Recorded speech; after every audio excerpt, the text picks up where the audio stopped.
Pieni tämmönen recap-video niistä kysymyksistä, mitä kyselin koskien kilpailumanipulaatiota. Olin siis Olympiakomitea ja SUEKin tämmöisessä liittotoimijoiden tapaamisessa ja siellä tuli mieleen, että kokeeko suomalainen brassitsuskene, että meillä on kilpailumanipulaatiota ja miltä se meidän lajissa näyttää.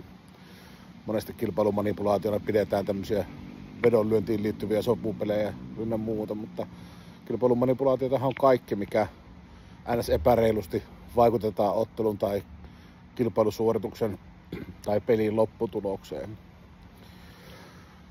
Vastauksia tuli ihan kivasti ja jopa puhelinsoittoja ja hyviä keskusteluita aiheesta. Lajikulttuuriin ikään kuin sisäänkirjoitetut kilpailumanipulaation muodot, mistä itsekin vihjasin siinä omassa viestissä, niin tarkoitan niillä esimerkiksi close-outteja, jotka noin niin kuin kategorisesti on esimerkiksi kilpailumanipulaatiota. Se on jopa niin paljon kilpailumanipulaatiota, että jos tästä lajista lyötäisiin vetoa, niin kaikki tällaiseen close-outtiin osallistujat voisi joutua rikossyytteeseen siitä. Ja ilman vedonlyöntiäkin siitä voi joutua esimerkiksi toimintakieltoon, kilpailukieltoon, sitten jos tällaisia tekee. Suomessa meillä ei tätä ongelmaa ole. Joskus meillä on ollut close-outteja, se kuuluu lajin kulttuuriin ja sinänsä vähän hassua ajatella sitä kilpailumanipulaationa, mutta kategorisesti se sitä kuitenkin on. Mutta tällä hetkellä meillä ei käsittääkseni oikein ole tämmöistä close-out-kulttuuria, johtuen varmasti osittain siitä, että liitto on tehnyt aikoinaan päätöksen, että nämä stipendirahat maksetaan ainoastaan voitetuista finaaliotteluista ja sen takia tämä close-out-kulttuuri Suomessa on vähän niin kuin jäätynyt. Ja hyvä niin minun mielestä. Toinen, mistä tuli paljon keskustelua, on säkittäminen. Tavallaan ottelijoiden, ketkä vuosikausia voittaa jonkun tietyn tasoluokan pitäminen sillä tasolla. Ja sekin on tavallaan lajikulttuuriin sidottu ongelma. Se ei sinänsä määritä tai täytä kilpailumanipulaation niin kuin määritettä, mutta selvästi ihmiset kokee sitä epäreiluna ja sitähän se tietenkin on. Jos voittaa Valko-Vöisten Suomen mestaruuden 2 kertaa, niin ehkä 3. kertaa siellä ei pitäisi enää olla.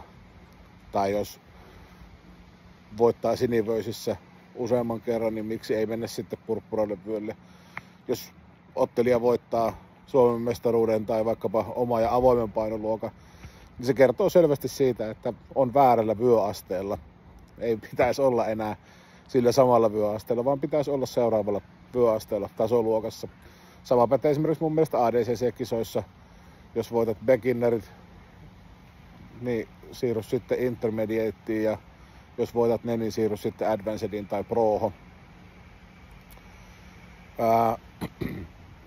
Käytiin erittäin hyviä keskusteluita parinkin tyypin kanssa nimenomaan juniorien vyöarvokehityksestä, mikä sinänsä on vähän kaksipiippunen juttu, koska alle 16-vuotiaana, tai sinä vuonna kun junnu täyttää 16, hänet voidaan graduoida siniselle vyölle.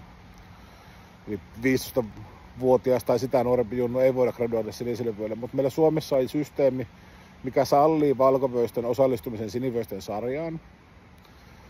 Ja sitä kautta esimerkiksi junnu, joka saattaa jo vaikka 13-vuotiaana harjata aikuisten Valko-Vöisten sarjoja, voidaan nostaa ihan hyvin siniselle vyölle.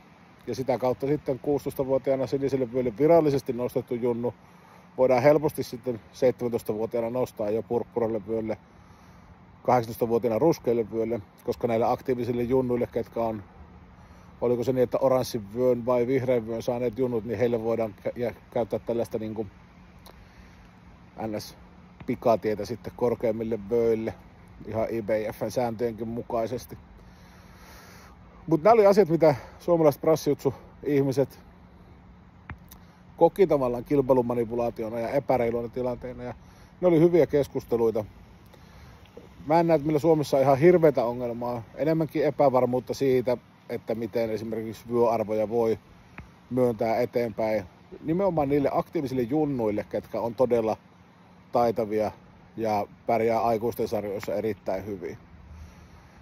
Silloin se saattaa jonkun mielestä tuntua epäreilulta, että siellä on 13-16-vuotiaaksi asti harjoittu esimerkiksi valkovyösten sarjaa, tai sitten on junnu, joka on 16-19-vuotiaana ollut sinivöisissä ja voittanut siellä useita mestaruuksia sitten.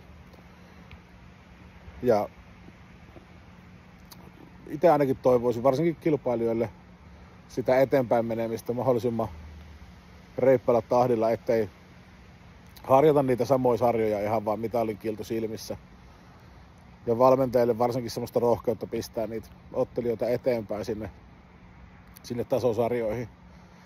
Koska sillä tavalla me saadaan myös niitä nuoria mustiivöitä jossain vaiheessa, ketkä pääsee kilpailemaan kansainvälisesti sitten noiden mustiivöiden tasolla.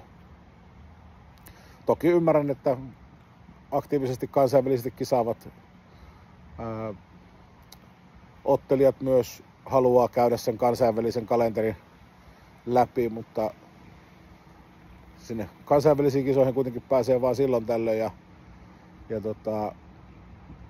se varsinainen taso ei välttämättä pääse mittaantumaan. Jos saat vaikkapa sarjan kovimman vastaan tai jotain muuta siinä ekalla kierroksella, niin onko se sun taso tosi huono vai onko se just sen sarjan parhaamman alapuolella, niin se on sitten vähän niin kuin mysteeri siinä vaiheessa. Mutta sellaisia ajatuksia oli BI suomalaisilla kilpailumanipulaatiosta. Mitäs jos BI:stä ruvettaisiin lyömään vetoon? Millä tavalla nämä asiat muuttuisi? Heittäkää kommenttia yksityisviesteihin.